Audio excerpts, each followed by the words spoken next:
하나님 말씀 아가서 8장 5절로 7절입니다. 제가 읽습니다. 그의 사랑하는 자를 의지하고 거친 들에서 올라오는 여자가 누구인가?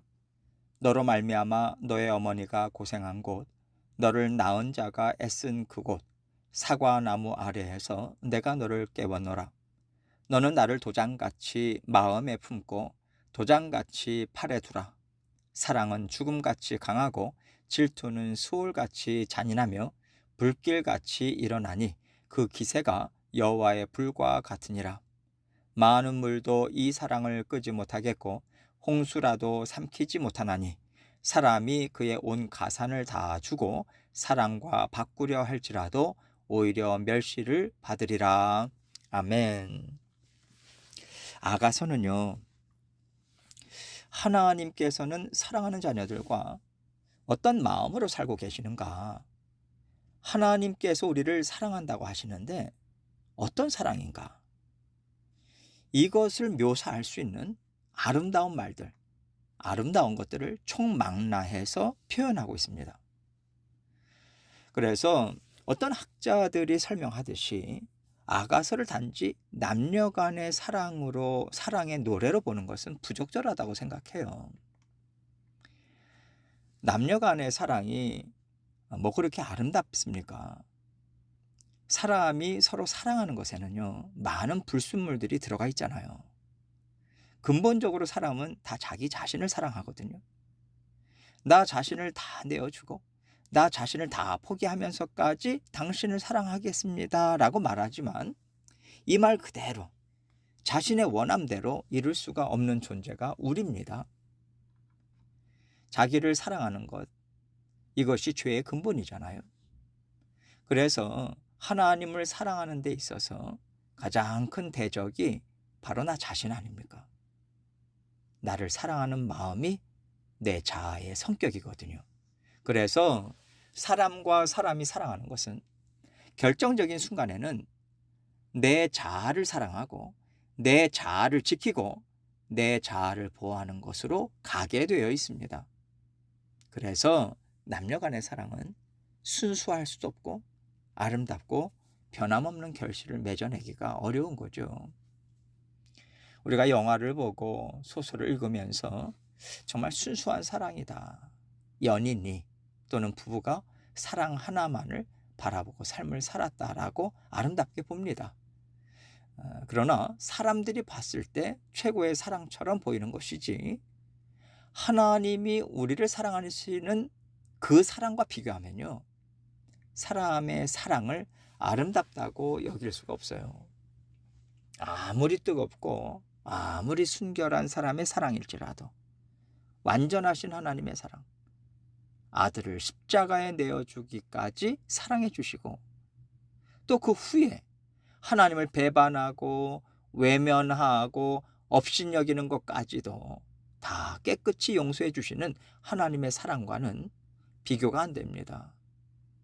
그래서 아가서의 말씀을 생각할 때 남녀 간의 사랑이 이렇듯이 하나님의 사랑도 이렇다라고 같이 나란히 놓을 수가 없는 거예요. 아가서는요, 사람이 상상하고 이해할 수 있는 사랑을 비유적으로 표현해서 하나님의 사랑을 이해시키고자 하는 것뿐이지 하나님의 사랑은 사람의 사랑과 근본적으로 다릅니다. 아가서에서 하는 사랑의 표현들보다 억만 배 더 하나님의 사랑은 아름답고 하나님의 사랑은 순결하다. 이 마음을 가지고 오늘 말씀을 받아들이면 좋겠어요. 오늘 본문 5절을 보겠습니다. 그의 사랑하는 자를 의지하고 거친 들에서 올라오는 여자가 누구인가? 너로 말미암아 너의 어머니가 고생한 곳, 너를 낳은 자가 애쓴 그곳, 사과나무 아래에서 내가 너를 깨웠노라. 술람미 여인과 솔로몬 왕이 결혼을 했잖아요. 이제 두 사람은 술람미 여인의 친정집을 함께 방문하는 겁니다. 이것을 보고 술람미 여인을 아는 사람들이 그의 사랑하는 자를 의지하고 거친 들에서 올라오는 여자가 누구인가? 이렇게 감탄하고 있는 거예요. 거친 들에서 올라온다는 것은 예루살렘 도성을 떠나서 이제 술람미 여인이 살던 친정집까지의 그 외곽 지역에 살고 있었거든요. 거기까지의 경로를 그냥 표현한 것뿐입니다. 솔로몬은 술람미 여인이 살던 곳을 너로 말미암아 너의 어머니가 고생한 곳, 너를 낳은 자가 애쓴 그곳이라고 말합니다. 술람미 여인의 부모들이 자기의 아내를 낳고 헌신적으로 키우면서 살았던 곳이란 얘긴데, 그곳 사과나무 아래에서 내가 너를 깨웠다고 얘기하고 있어요. 술람미 여인의 집은 사과나무를 키웠던 것 같습니다. 술람미 여인도 사과나무를 가꾸는 일을 하면서 부모님을 도왔겠죠. 그러다가 그곳에서 솔로몬 왕과 마주쳤던 것인데, 내가 너를 깨웠다는 것은 솔로몬과 술람미 여인이 처음 만났고 사랑이 시작됐다라고 하는 것을 말하는 거예요. 6절입니다. 너는 나를 도장같이 마음에 품고 도장같이 팔에 두라. 사랑은 죽음같이 강하고 질투는 수월같이 잔인하며 불길같이 일어나니 그 기세가 여호와의 불과 같으니라. 너는 나를 도장같이 마음에 품고 도장같이 팔에 두라. 옛날에 한국 사람들이 인감도장 있잖아요. 애지중지 간직했지 않습니까? 고대 이스라엘 사람들도 도장을 아주 소중하게 여겨서요, 줄로 매달아서 목에 걸거나 끈을 달아서 손목에 묶고 다니면서 늘 몸에 간직했다고 합니다. 이렇게 중요한 도장처럼, 아주 소중한 도장처럼 사랑의 마음을 우린 늘 품고 살자고 얘기하는 거죠. 사랑은 죽음같이 강하다. 이것은 우리의 사랑은 죽음도 두려워하지 않는다. 어떤 상황에서도 사랑을 선택한다고 말하는 거고요. 질투는 수월같이 잔인하다, 이렇게 이야기합니다. 사랑이라고 하는 맥락에서 얘기하는 거죠. 수월은 죽은 사람들이 가는 곳이니까 죽음과 같은 의미고요. 사랑하는 만큼 질투하게 되어 있는 거니까 이 얘기는 우리 사랑은 죽음보다 강하다, 이것을 지금 강조하고 있는 겁니다. 그 기세가 여호와의 불과 같으니라. 여호와의 불, 하나님의 사랑, 열정, 일하심, 이런 의미들이 담겨 있는 건데, 하나님은 변함이 없으시잖아요. 하나님의 심정, 하나님의 사랑 맞거나 변경할 수 있겠는가? 하나님의 심정처럼 우리의 사랑도 변함이 없을 것이다, 이것을 얘기하는 겁니다. 7절입니다. 많은 물도 이 사랑을 끄지 못하겠고 홍수라도 삼키지 못하나니 사람이 그의 온 가산을 다 주고 사랑과 바꾸려 할지라도 오히려 멸시를 받으리라. 앞절에서 우리의 사랑은 죽음처럼 강하고 뜨겁다고 말했는데, 뜨거운 불을 끌 수 있는 것은 물밖에 없잖아요. 그러나 많은 물도 이 사랑의 불을 끄지 못하고 홍수라도 이 사랑의 불을 삼키지 못한다는 겁니다. 그리고 사람이 온 재산을 다 주고 우리의 사랑과 바꾸려고 해도 절대로 우리의 사랑은 살 수 없을 거야. 우리 사랑은 물질에 넘어가지 않아. 변질되지 않는 사랑이야. 그렇게 하려고 하는 사람이 오히려 부끄러움을 당할 것이다, 이렇게 얘기하고 있어요. 이렇게 우리의 사랑은 이 정도로 변함이 없을 거다 얘기하지만, 성경은요, 이 솔로몬에게 700명의 후궁과 300명의 첩이 있었다고 말합니다. 아내가 1000명이었다는 건데, 이 얘기는 언젠가는 솔로몬이 그 여인이었구나, 이렇게 밋밋한 마음으로 지나간 추억으로 술람미 여인을 바라볼 수도 있다는 거겠죠. 목숨을 다 내줄 것처럼 말하고, 그때는 솔직한 마음이었어도 그 마음을 간직할 능력이 사람에게는 없거든요. 또한 그 술람미 여인 또한 사람 아니겠습니까? 죄성이 여전히 있는 거고요. 그래서 이것을 생각할 때 아가서는 연인들, 사람들의 사랑에 대한 노래가 아닙니다. 하나님의 뜨거운 그 변함없는 사랑에 대해서 말하고 있는 거예요. 우리가 살아오면서 어려운 순간들도 있었고 기쁜 순간들도 또 있었을 것이고, 그 가운데 우리가 하나님을 만난 그 순간이 있었을 겁니다. 술람미 여인이 사과나무 아래에서 또 일하고 살았던 터전에서 솔로몬을 만났듯이 우리 각자가 하나님을 만난 장소와 시간이 있을 거예요. 그 시간에, 그 장소에 하나님께서 우리를 찾아오신 거죠. 어떤 계기로 함께 계신 하나님을 보게 되었는지, 하나님의 말씀을 받아들이게 됐는지 사람마다 다 다르겠지만 하나님은 그 시간을 잊지 않고 늘 기억하고 계십니다. 그때 내가 너에게 새 옷을 입혀줬어. 너의 머리도 깨끗이 빗기고 향기 나는 기름으로 발라줬고 너의 발에 아름다운 신도 신겨주었지.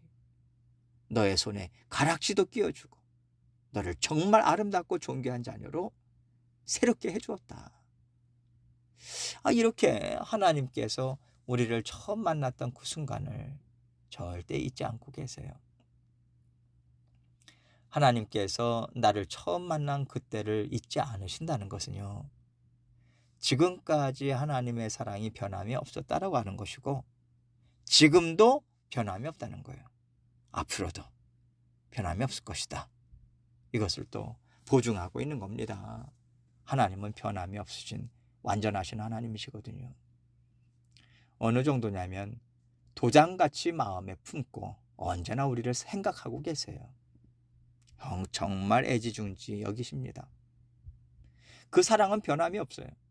변함이 없는데 미지근한 정도가 아니라 불같이 뜨거워요. 죽음도 우리를 향한 하나님의 사랑 가로막을 수 없습니다. 외아들 예수 그리스도를 내어주시면서까지 우리를 선택하셨잖아요. 예수 그리스도를 통해서 우리가 받은 새 생명은 죽음도 이기는 생명이기 때문에 절대로 육신의 죽음이 하나님의 사랑을 막지 못해요. 이렇게 뜨겁고 강하고 변함없고 완전한 사랑이 하나님의 사랑입니다.